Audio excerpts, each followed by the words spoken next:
a faraway land nestled between silver hills and singing rivers, there was a forest where no one dared to go after sunset. Not because it was dangerous, but because it was enchanted. They called it the Forest of Whispering Wings, a place where trees hummed lullabies, where flowers opened only at night, and most of all, where fairies lived.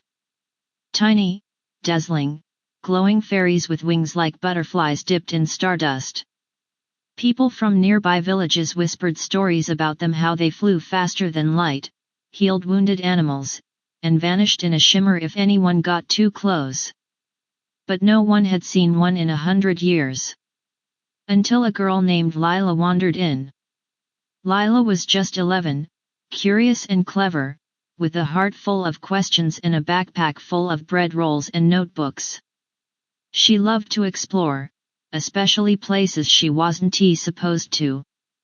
One evening, chasing a trail of blue petals, she walked into the forest not scared at all, just interested.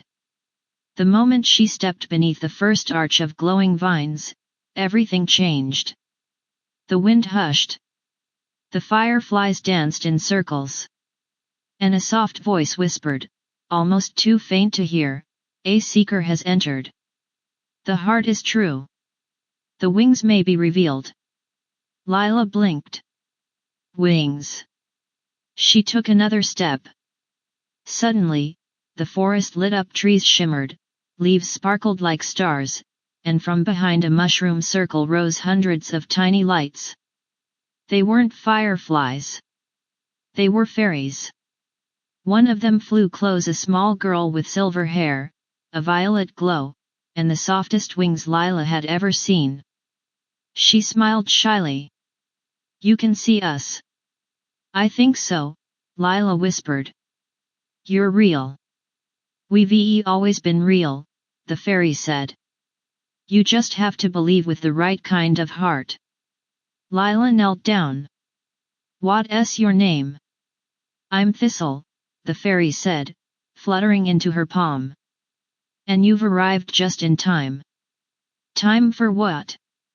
Thistle looked around nervously. The other fairies gathered in a glowing swirl.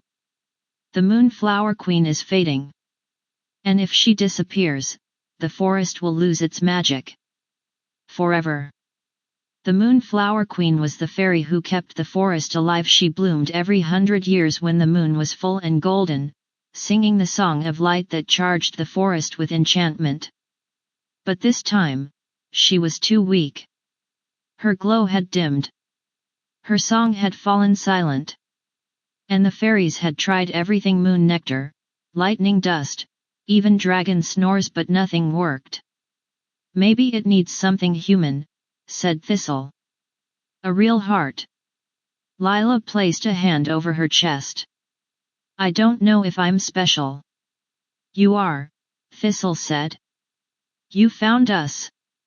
And so began Lila's quest. She followed the fairies deep into the forest, past the swirling creek, where water flowed backward, through the laughing trees, whose branches tickled you if you told a lie, and under the petal dome, a flower so big you could nap inside it.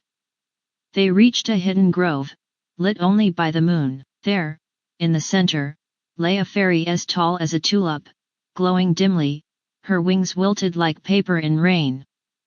The Moonflower Queen. Lila stepped closer. "How do I help her?" "Sing," whispered Thistle. "From your heart. Anything true." So Lila sang. She didn't know where the song came from, a lullaby her mother hummed when storms shook the house, a tune full of warmth and love and hope. As she sang, the queen stirred. Her wings twitched.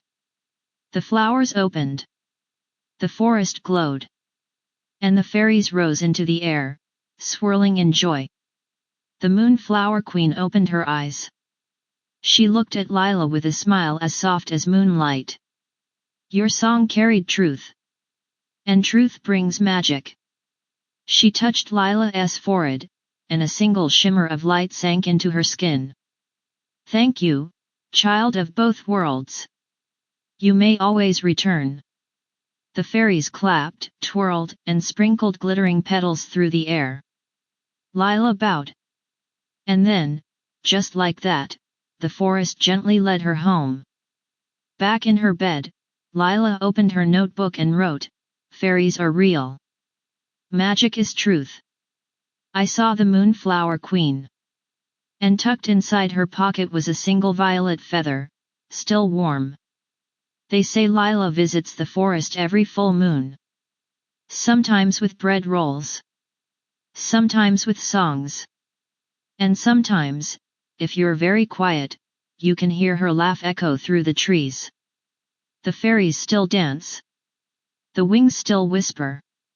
The magic lives on.